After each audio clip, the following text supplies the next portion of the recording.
everybody, and welcome to another panel hosted by SheProp. And today we're talking about Cos-Ability. So we are talking about navigating the world of cons and cosplay with mobility aids, visual aids, and other things that able-bodied people may not know about. So thank you all for joining, and thank you for being a part of the SheProp community panel series. For those of you who are not familiar with SheProp, SheProp is a growing community that is focused on supporting, empowering, and representing female and non-binary and transgendered cosplayers, artists, and makers. You can watch these panels on SheProp YouTube channel or listen to them on the SheProp Talk podcast, which is available wherever you get your podcasts. And if you are interested in joining us over at the SheProp community, find us on Facebook, Instagram, and Twitter. We will add links in the show notes to help you find us, and we'd love to have you. So thank you all for joining us. Now, to introduce our amazing panelists, my name is Abby. I'm also known as Abbycat Cosplay. I've been cosplaying for 5 to 6 years now, and I am not going to be doing much talking about this topic, but I do have experience with navigating cons with social anxiety. It's a fun problem to have, let me tell you. And so I can't wait to talk to everybody else who has a lot more experience and knowledge about this topic than I do. So let's get to introducing them. Hi, I'm Xander of Xander Cosplay. I've been cosplaying for 15 years or so. I have ADHD along with some other mental funness, who doesn't? And also occasionally use mobility devices to help get around. Hey everybody, my name is Ylluria, also known as the Well-Rounded Mermaid or the Crystalline Siren. I have been performing as a mermaid performer for the last 6 years or so, playing around with costume for a long time, but only doing it avidly for about the same time, about 6 years. Outside of, Halloween and all the fun stuff that everybody does when they're trying to figure out costuming and all that. My pronouns are she, her, and I have been traveling to conventions and stuff since I was like 17, and that was a long time ago. So this is a topic that's close to my heart, being a visually impaired cosplayer and performer. I have optic nerve hypoplasia and strabismus and nystagmus and internal stuff, as well as recently over the last few years, some mobility issues. Hey, I'm Domestic Cosplay, also known as, or I'm Olivia, also known as Domestic Cosplay. I have chronic pelvic pain since 2006 as a result of my military service. And I have MST PTSD, which causes a lot of social anxieties. I mainly use a cane to get around now, but I do still use a wheelchair for any kind of distance. And I also have a service dog that assists me with my PTSD and has actually made it possible for me to get out into public and be out there. Hi, my name is Cristelle, also known as the Mermaid Mira or Uber Geek Cosplay when I'm with my husband. I've been cosplaying most of my life. I've been going to conventions for about 20 years. I have fibromyalgia, ADHD, social anxiety, a whole bunch of other fun invisible illnesses. I use a cane most of the time when getting around, and yeah, I guess. Okay, well, thank you everybody for joining us today. I'm very excited to get moving forward on this. So let's jump right in. Okay, there we go. All right, so one of the things that we talked about wanting to go over on this panel is cosplaying disabled characters. So is that something that you choose to do, or is that something that you seek out when it's picking your characters that you want to cosplay as? I guess I'll start. Okay. Just because, as in my picture, I did Xavier from X-Men. Funny story about that is I actually originally, with my X-Men group, was going to do Mystique, and I did her in high heels the night before at an event, and it completely killed my legs. I couldn't walk, and the con was that weekend. And I went, hey, I shave my head, I have a suit, and I have a wheelchair in my garage.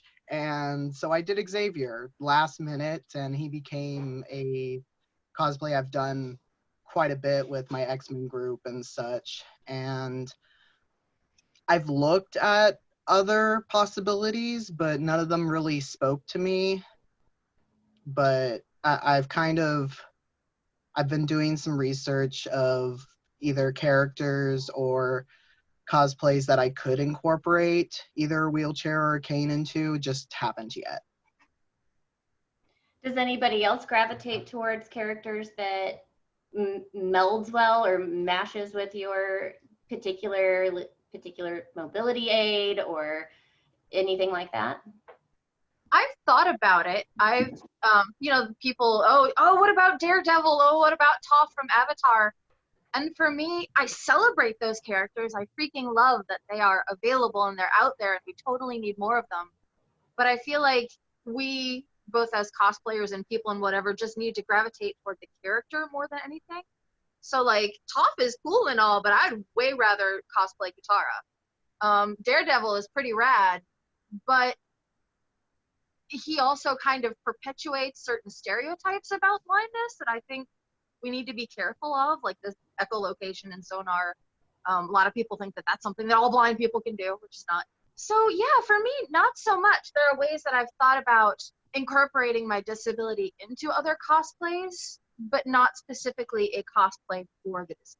Now, that brings up kind of another point that we had on the outline that we wanted to go over, which is just representation. Are there good characters out there that you see that have canes or wheelchairs or are blind, or everybody's shaking their head? Okay. Okay.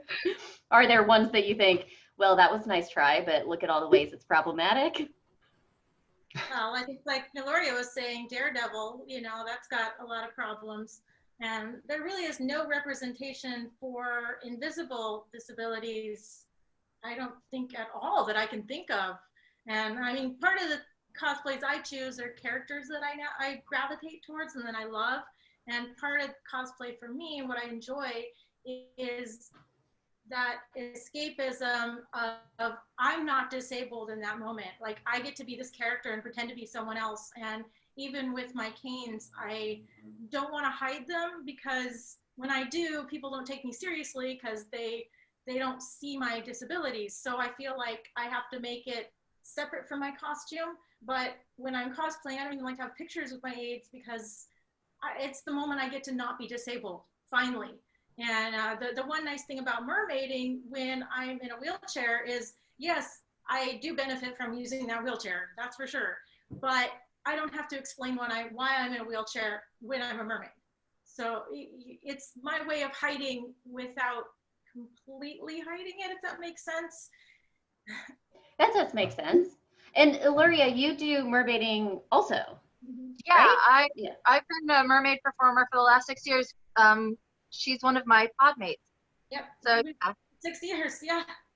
So do you find also that the mermaiding community is a really great place for people who have mobility issues or visual issues? By and large, yes. There's still a large, we need more of us. I think a lot of people feel like, both with cosplay and with mermaiding, that, oh, I can't do that because blah.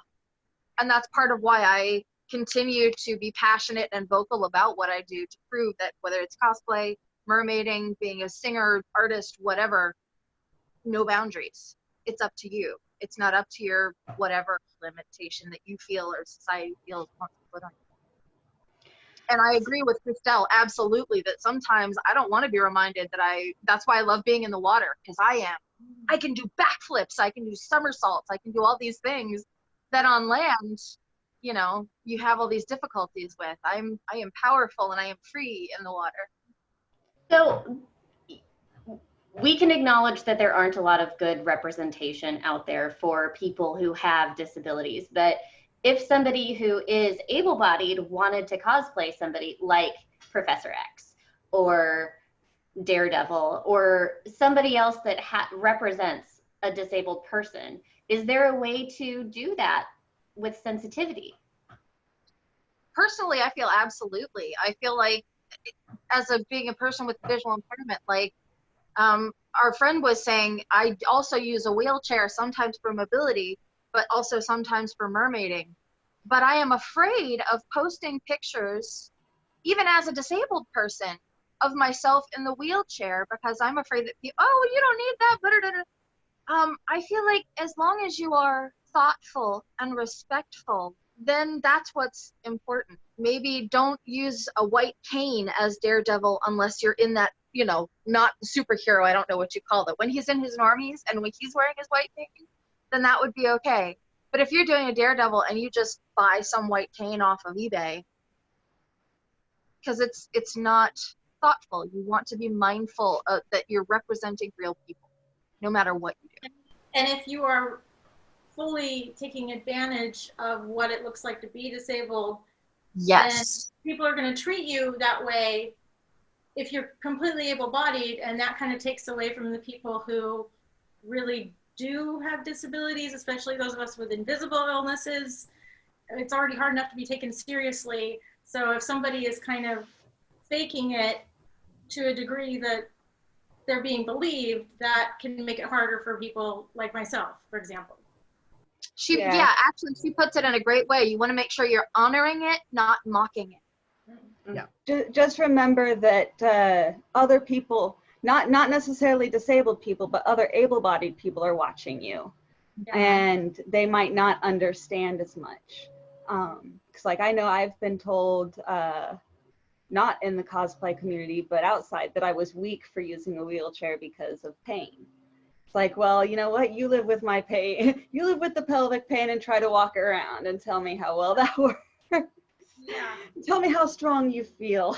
Mm-hmm. Yeah, I think Also, just keep your one judgments way, out your mouth. I don't like yeah, that. I think one way to basically honor the character, make sure don't use the ADA accessibilities that we obviously need.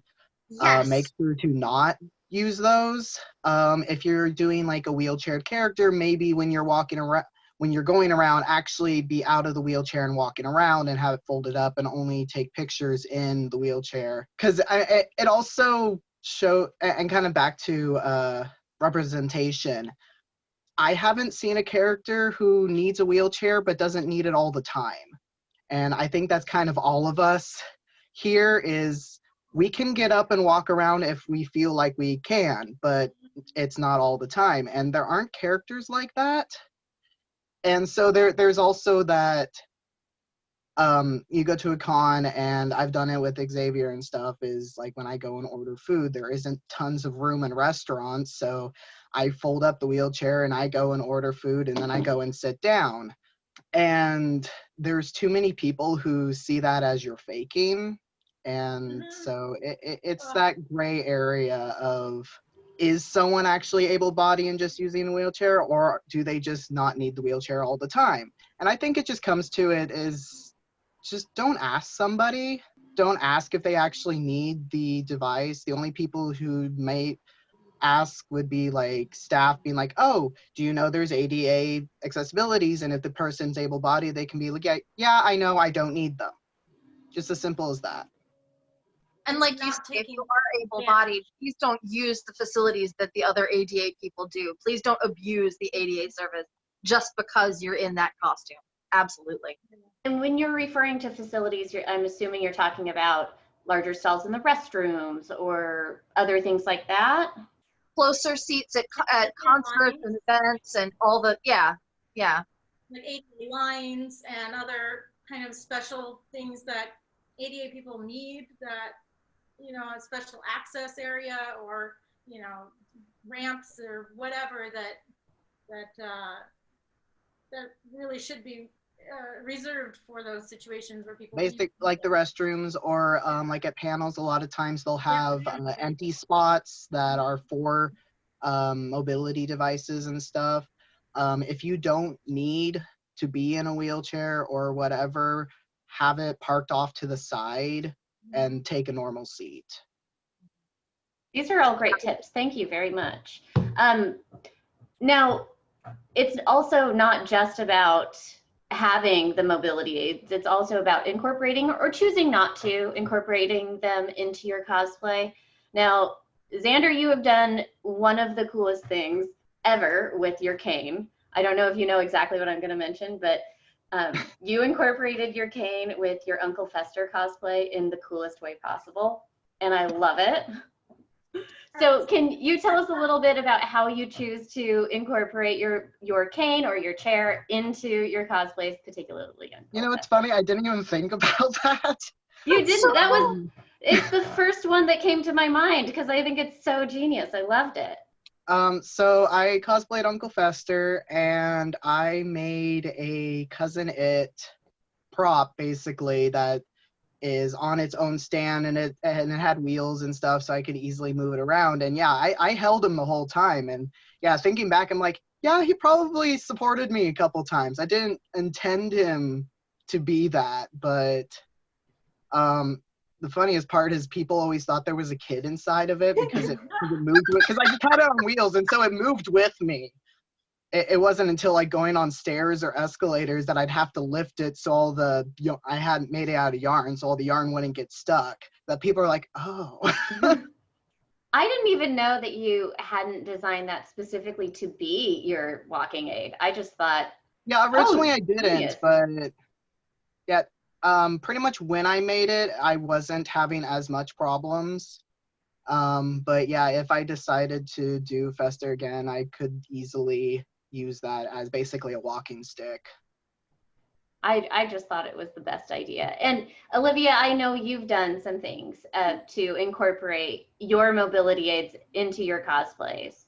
Can you tell us a little bit about what you've done or how you strategize doing that?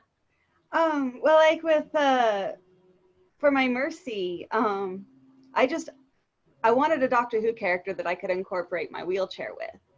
And I was like, I didn't want to be someone in a wheelchair. And I was just going through, and then I was going through and watching, and I happened to watch The Last Doctor, or The Next Doctor. And I was like, oh my God, Mercy, and when she got on the throne, I could be the Cyber King. And so that's kind of where I went from there, and I just kind of built it around that.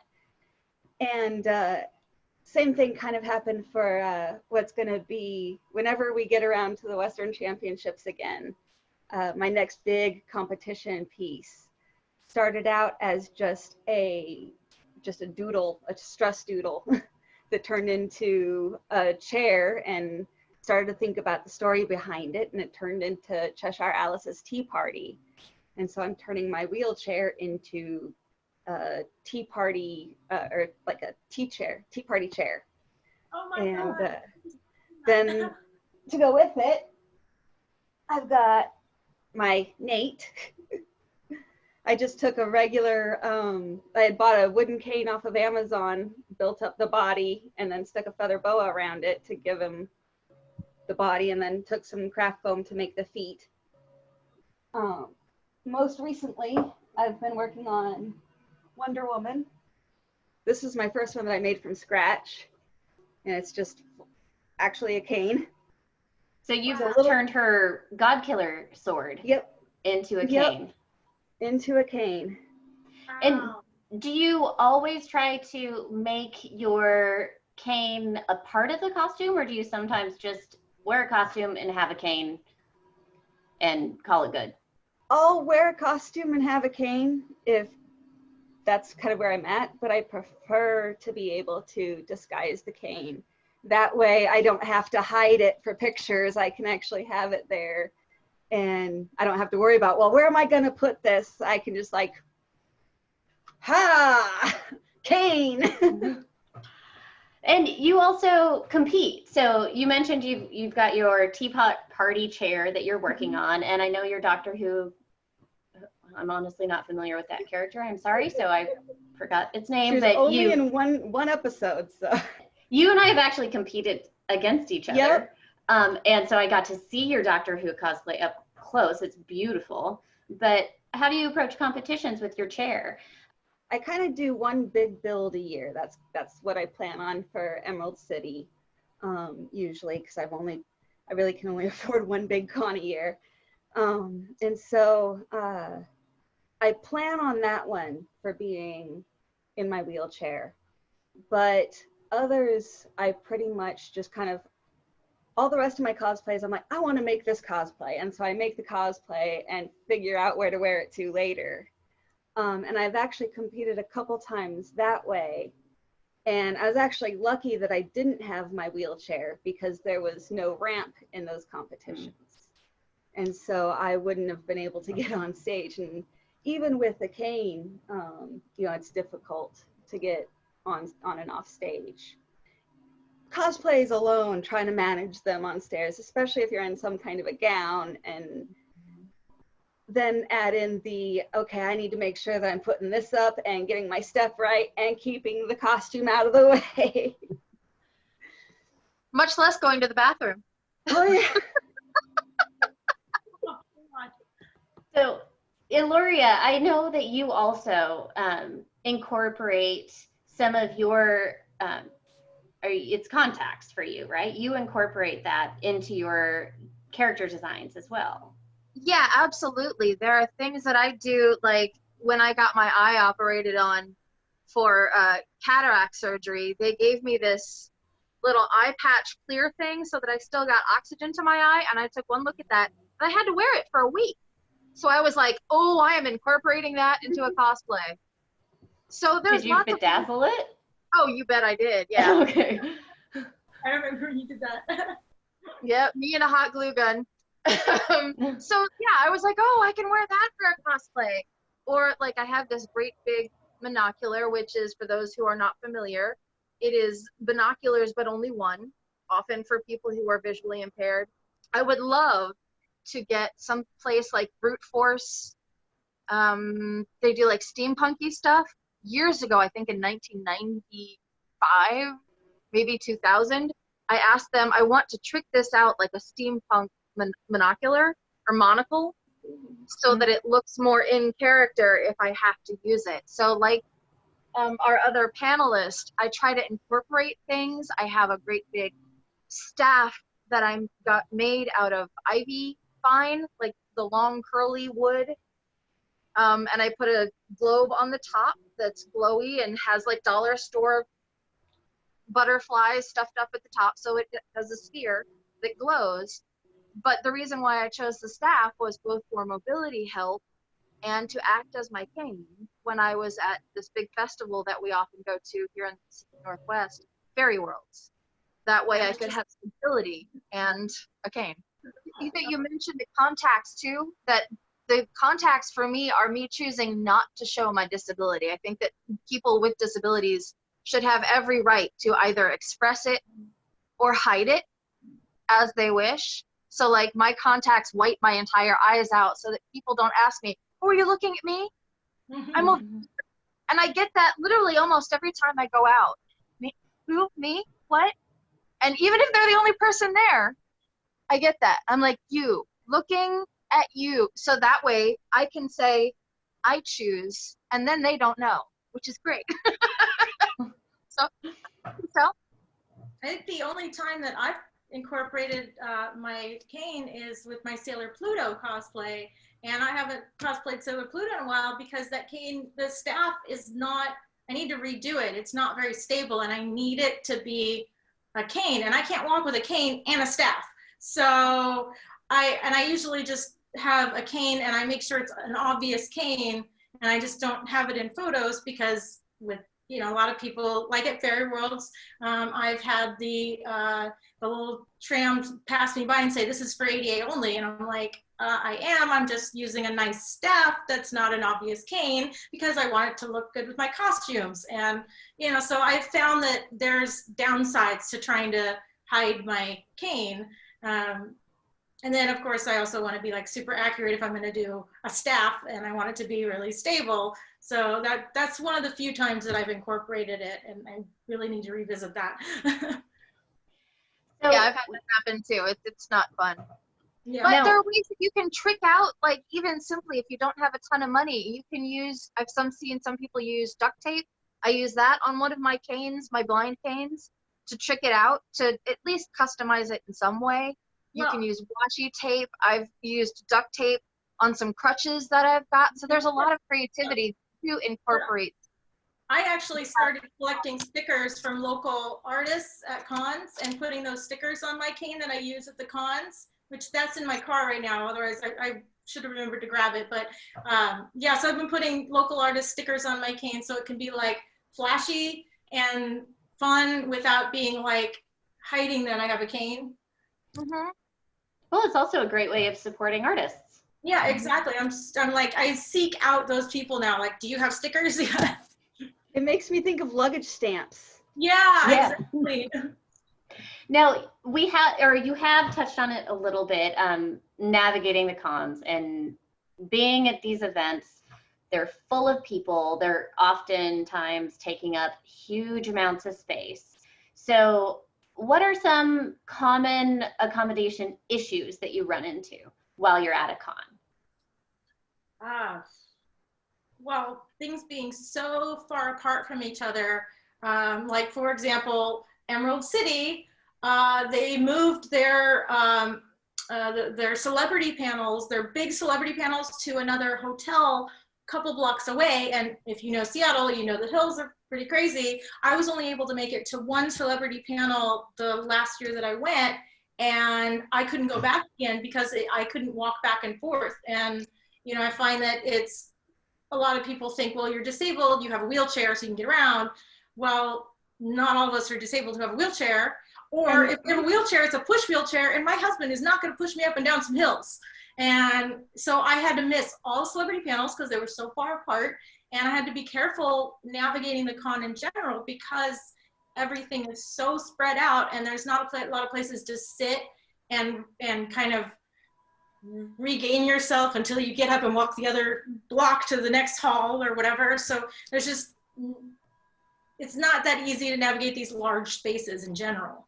Absolutely. Yeah. A lot of hotels and convention centers, even when it's in one building, one panel here, the next hour, one panel there, then you're back at, like, whether you have disabilities or not, a lot of people go home just exhausted because it's all so spread out. Now imagine what that would be like if you had a push wheelchair and no one to push you.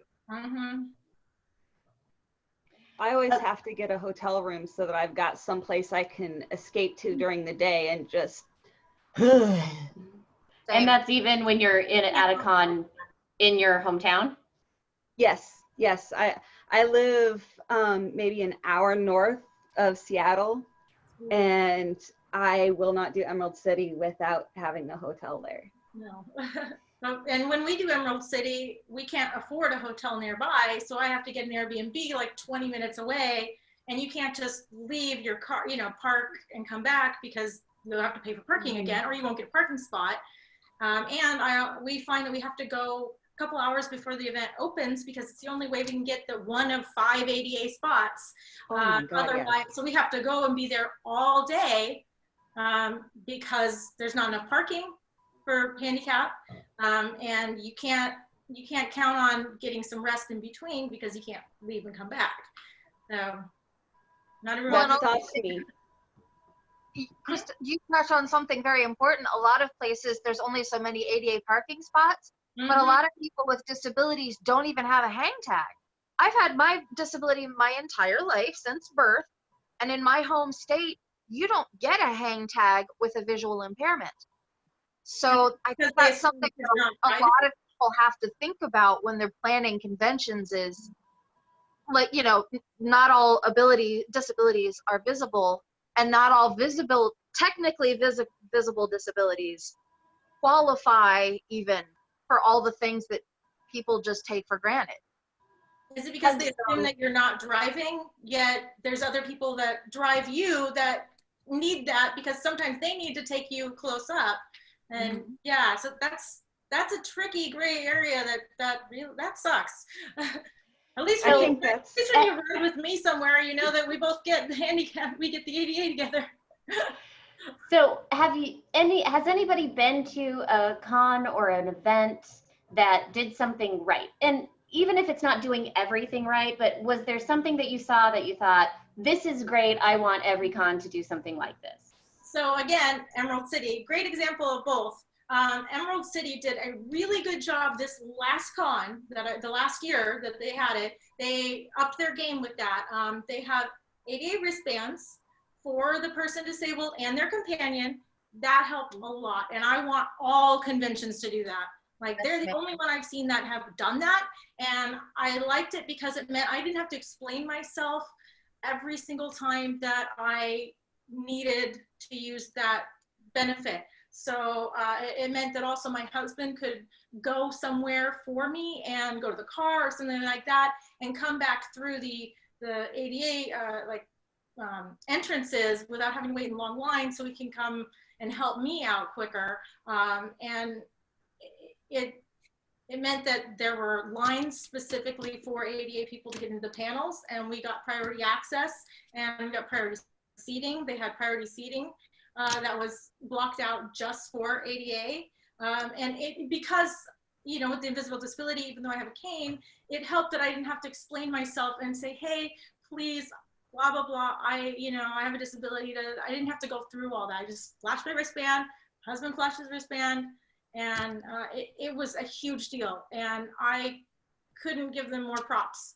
And I wish that every con would give those wristbands to us. Does anybody else have an experience that they thought was really great? I think Rose City did similar. Last year they had wristbands for person who needed, and then anyone who was in the group.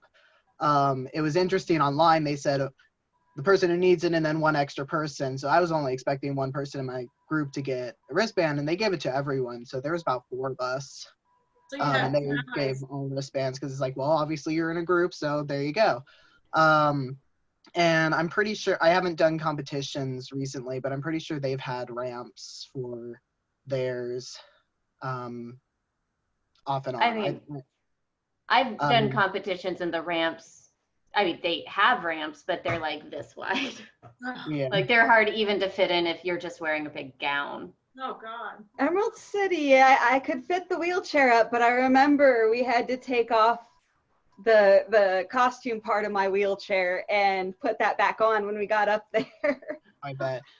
I've gone to a few anime conventions that I think because they're basically run by fans, that they've cared a lot more. I've gone, I think anime cons were my first convention, so I've gone to them for 15 years. And they don't do wristbands, but we always have a physical badge that they will put a sticker on the back, so you can just easily flash it or whatever to anybody who needs it. And yeah, they've always had you can seat early. I didn't start using ADA stuff until like the last couple of years because things have just gotten worse. And with them, like I was waiting for a big panel, and I didn't have a wheelchair, and I was hurting, and I'm like, I can't stand to wait this long. How long is it going to be? And they're like, oh, we'll start seating in 10 minutes. There was a seating area just off to the side, basically. And I said, can I just sit over there? And they were very lenient, being like, this is when we're going to seat, and I will make sure somebody comes over to tell you when we're ready to seat. And they were very, very good about taking care of people who needed different things. And so I think that helps when you have people who are disabled on the staff, because I definitely know KomoriCon and SoccerCon, I know quite a bit of the staff for both of those conventions, and a lot of them have some sort of disability, and so they make sure that both themselves and other people are taken care of. Yeah. At both KomoriCon and SoccerCon, so again, anime conventions, they have a manager's booth basically when you go to pick up your badge, and that's basically the tell all. If something's going wrong, they send you there, whatever. But that's also the ADA line because it's shorter. And I've worked registration staff as well, and so normally if you need a shorter line, you would go there. otherwise, if you decide to just go through the normal line, because sometimes it isn't that long, all of the reg staff have those stickers. So if anybody says they need it, we can be like, okay, here you go. Or if it's obvious, like if they come up into a wheelchair, you'll just be like, hey, do you need this? Or so it's very nice to have it when you pick up the badge, you also get it. So it isn't a separate location. Now, we've mentioned a lot about things like walking aids and wheelchairs, so those are visible signs of a disability. But how can the invisible disabilities that people have, how can that make a completely different set of challenges with navigating a con? I think every single person on this panel has some sort of invisible disability, so I'll have something to say about that. Oh, I am going to say this one thing. This is going to be my contribution. Can people who are offended stop saying they are triggered? I just want to say that out loud. Yeah. Triggering is a real thing that happens to people who have trauma disorders or anxiety or stress or autism. Triggering is a real thing that has a serious physiological and mental effect on people with mental health issues. If you are offended, you are not triggered. Stop using that word. You are making it so people who actually have triggers cannot get the help that they need. Exactly. That's my little rant. Sorry about that. Yes. So Not sorry. I'm not sorry. Don't be sorry. I mean, you know, it's being neurodivergent too. We have more triggers than a lot of, like, especially a lot of neurotypical people, and that's one thing I wanted to touch on too, about what cons have provided. What a lot have actually been good about is having empty panel rooms that people can go into and have a quiet space, because a lot of times, being a neurodivergent, we get overwhelmed, and a lot of people on the spectrum and stuff get very overwhelmed using this so much stimulation around us, that having that quiet space to go to without having to leave the con is a really big deal now. And a lot of the anime cons have been really good about that. Emerald City did have a space last year, and I noticed that more cons are getting better about that, or you're allowed to go in these rooms if there's no panel happening next and just kind of chill out. And that's been, I say that's a very necessary thing for anyone struggling with mental illness or invisible disability or anything, just somewhere quiet to go and disappear. And just also to kind of touch on that is having, it'd be nice to have more seating just in general, like chairs randomly around conventions where you can just sit, and for whatever reason, you're not feeling well, your mental health, whatever, instead of having to sit on the con floor. Some cons have actually done good with that, having chairs scattered more places to be able to do that. Timeout spots. Timeout spots, just Yeah. like you said, little places that you can decompress. Yep. And that's great. Like, I can practically hear people saying, oh, well, just go back to your hotel room. Well, not everybody, like we've said before, stays at the con. Some of us do, but not everybody does. So not everyone has the luxury of going back to their room to decompress. Yeah.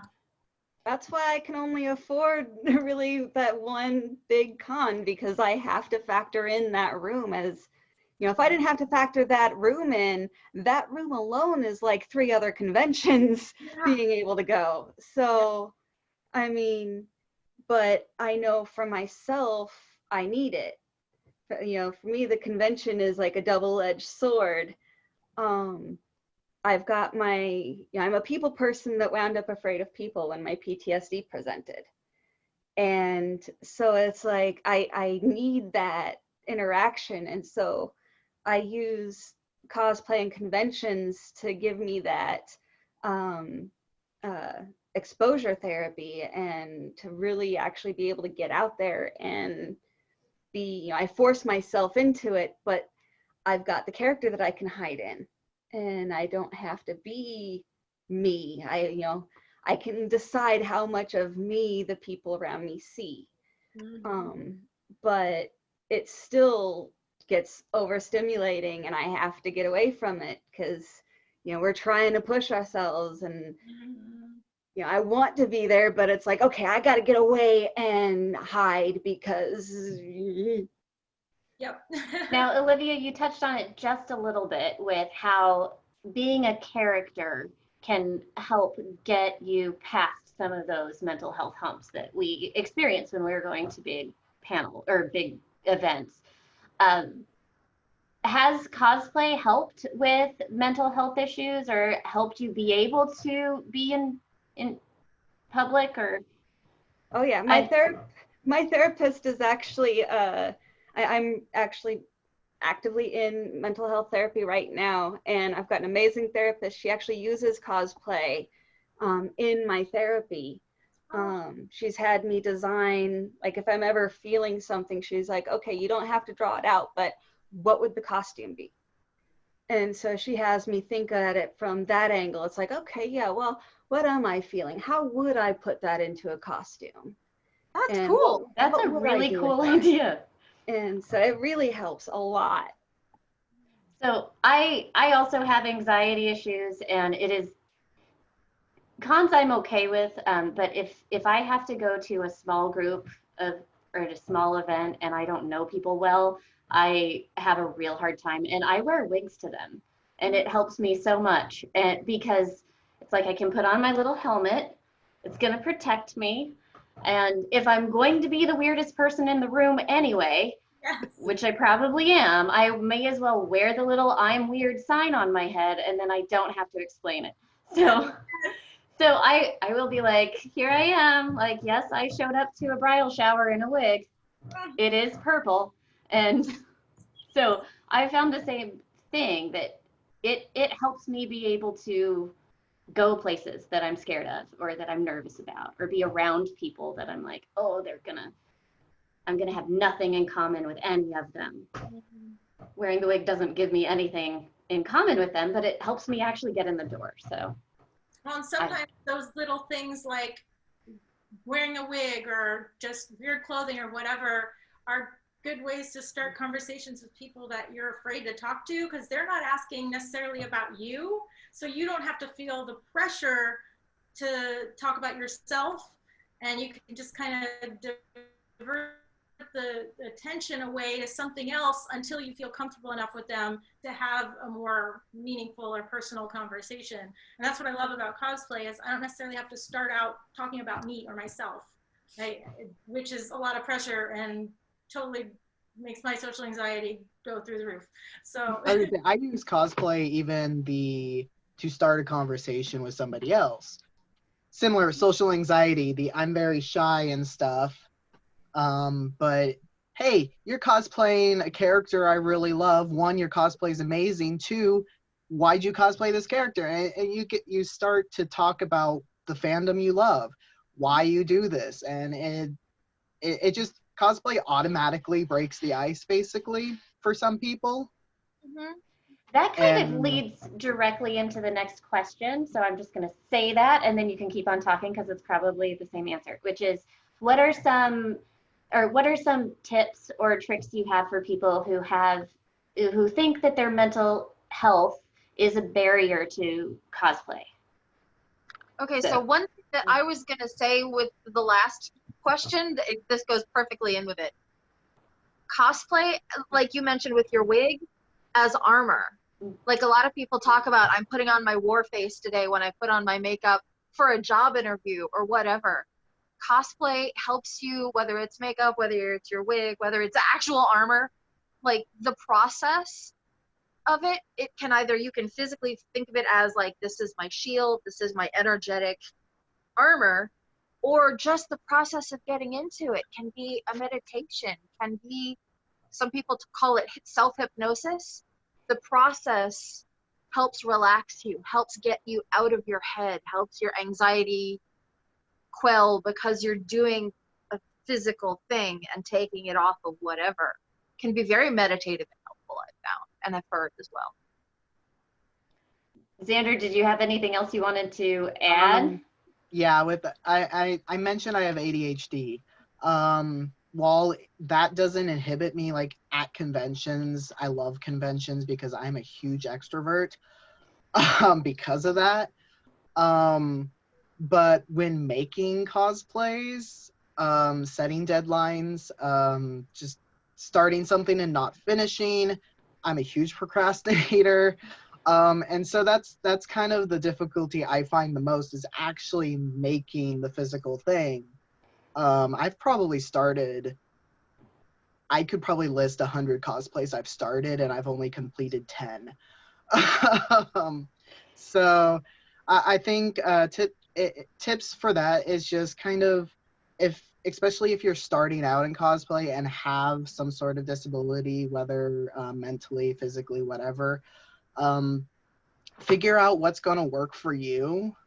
I've learned that if I set a deadline, I'm not going to make my best thing because I procrastinate and will make it in a week before the convention. So if I decide I really want to make this big costume, I'm not going to set a deadline, and whenever I get it done, I'm going to wear it. My advice for anyone who thinks that they can't cosplay would just be, if your fear is, first of all, yeah, you don't have to make it. You can buy it. Halloween, cosplay is nothing more than Halloween every day. It's come as you aren't day instead of come as you aren't night. And if, you can also find, if you're thinking you can't get into it because you can't do a convention, that's kind of where I started. I was like, I can't handle all those people. There's a lot you can get from just making stuff. And if it winds up giving you the excuse to go to a convention, great. If not, you've got a really awesome Halloween costume. I mean, worst case scenario, there is one day a year you can wear what you make.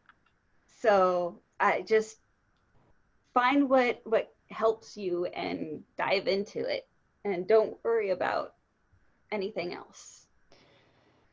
So we just have one more topic to get through, and I just want to ask about allyship. If somebody wants to be an ally for the disabled cosplayers or con-goers in their life, what is just one or two things that they should keep in mind? Step one, if you see someone that you think might be struggling at a convention, ask before you just help. I've heard a lot of horror stories from people, from con-goers in wheelchairs, that have actually started to put spikes on their handles because of people being helpful. The person comes up and sees someone who they think is struggling and is like, oh, well, here, let me help you. And they push them to where they think they were trying to go. When in reality, the person in the chair just got kidnapped and taken off somewhere. And it's not because it was someone that their heart was in the right place. They were trying to help someone out. And my other thing on that would be, if they say no, they don't want help, don't be offended. They might be feeling very strong in that moment and seeing what they're capable of. They might be wanting to do something and seeing if it's possible for them to do it on their own. And so if they're feeling strong enough, that they're not going to want the help, not because they're unappreciative, but because they're wanting to try, and they have to worry about when you're not going to be there. Yeah. And if they really want to be able to do that, then they need to be able to do it when there isn't a helpful person. So a general rule of thumb, I would think, is make no assumptions. When you see a guide dog, please do not touch the animal. They are sweet and adorable and precious. But that animal is working, and although you may be excited to see this sweet puppy face, any interactions with the public will take away from that animal actively doing their job. It will be a distraction. A distraction. So yeah, they need to do their job, and so just think like that's a working person right there, a working entity. Little things like, if you are trying to help when it comes to designing conventions or designing events in general, it's a great idea to think that accessibility and inclusion is good for everybody. We all understand that it's a finite universe, and like bright lights would be great for me, but maybe not somebody who's got too much input. There's only so much you can do because we've all got different needs. But trying to think of people with different needs helps everybody, because that ramp for the person in the wheelchair to the costume stage will help the person in the 300-pound dress. Yeah. Mhm. So thinking of accessibility isn't just for us, it's for everybody. When you're thinking of event seating, think, do the people in the wheelchair need to be front and center? Maybe I need to think about visually impaired people.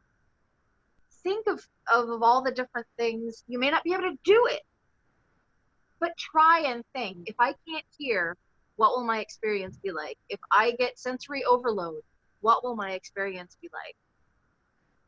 Little things like that. I remember first going to cons and ADA seating was first and front row, maybe like right behind VIP or something. And that was where you had to sit. It's been more conventions that I've been going to that while they will have ADA seating first, they're not going to require them to sit in a specific spot unless they need to. We don't have anybody here, but hard of hearing people, more conventions are starting to get interpreters. I have a few friends who are interpreters and have worked conventions. And I think more conventions need to have that. They need to have better visuals and stuff. And just with the allyship, both convention staff, they need to have training for all of their volunteers, for all of their staff to at least know, if they don't know the answer, to know where to go to get an answer. But yeah, basically, just don't assume anything. For the most part, the person probably either knows what they're doing themselves or has a strong knit group of people who know how to take care of them. The biggest ally thing you can do is just listen. Either if you're on con staff or are looking, or just be mindful, being like, hey, I know my really good friend could be using this, and maybe they don't have, as you might have heard, the spoons to do something, to speak up or whatever. Be that person. Be somebody's voice if you know something could be better. Yeah. Don't be afraid to ask, being like, you seem like you were struggling at this convention. Are there things I should also tell the staff? Because if only disabled people say, hey, we need these things, you're going to have 10 out of 1,000 people sometimes. But if you have a bunch of people saying, hey, there are people who need these things, if you have more than 50% of attendees saying these things are needed, not just because it's going to make everybody's life easier. Yeah, we definitely need more people to speak up with us. Not for us, with us. Well, thank you everybody for joining us today and for telling us your story and talking a little bit about what your experience is like in the cosplay community and world. And to finish it, we just want everybody to go around one more time and say your name and where we can find you on social media. And I also want to know what your dream cosplay would be, if you could be anything. And we'll start with Cristelle. Well, I'm Cristelle. You can find me on Instagram, The Mermaid Mira, M-I-R-A, one word. And I've been sort of wanting to dive more into Catwoman cosplays. I have two. I currently do DC Bombshells Catwoman and Julie Newmar Catwoman. And I kind of want to expand doing some more fun, more complex Catwomans at some point. That's the future goal. Okay, and Xander? And I'm Xander of Xander Pander Cosplay. You can find me on Instagram. And one cosplay I've keep planning and really want to work on is Roadhog from Overwatch. And not just Roadhog, but a size accurate Roadhog. I'm 5'7" and he's like 7 foot. Oh. So I wouldn't go that tall, but building everything out, that's been a dream. And what about you, Olivia? I'm Olivia of Zemesta Cosplay. You can find me on Facebook and Instagram as Zemesta Cosplay. I think I would have to say I'm really wanting to get into mermaiding, but I really want to make a tail, and I have no idea how, so I'm gonna have to get with the two of you and find out how, because yeah, I've been really wanting to get into it. And the costumes are so pretty. I know. It's like, And Ylluria, what about you? You can find me pretty much all over social media at YLLURIA. I've got a Facebook page. I'm also a YouTuber, so you can look up Ylluria on YouTube. Mostly mermaid related content. And I'm a big TikToker. I heart TikTok lots. So if anybody of you guys want to come play there, that would be awesome. My dream cosplay. God, you know, just as a performer, I don't know if I have a dream cosplay, but as a performer, one of the things I really want to do is tour around the country to schools for the blind with a silicone tail because it has texture. I've always had fabric tails, and I really want a silicone so that kids with visual disabilities and sensory disabilities have something they can touch, scales that they can feel, and really show them that mermaids exist, even for people with disabilities too. So that's a big dream. Well, and I'm Abby of Abbycat Cosplay. You can find me at Abbycat Cosplay on Instagram and Facebook. And for me, recently, I've really gotten into bunny suits, and I like doing subversive, odd bunnies. Like, I like ones where people think it shouldn't be a bunny. And I kind of think that that Mom Jean sketch from SNL as a bunny suit group would be, I mean, I'm gonna have to get other people on board with that idea, but wouldn't that be hilarious? Pleated front jean bunny suit. Yeah. All right, well, thank you all for joining us and listening to our panel about Cos-Ability.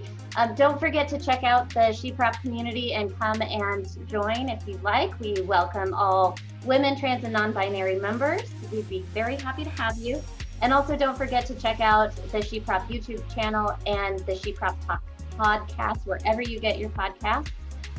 So we are creating a lot of content featuring different makers, sharing their skills, as well as other panels about different things surrounding cosplay. So thank you all for joining us, and thank you, amazing panelists. Nice to meet you all. Bye. Bye.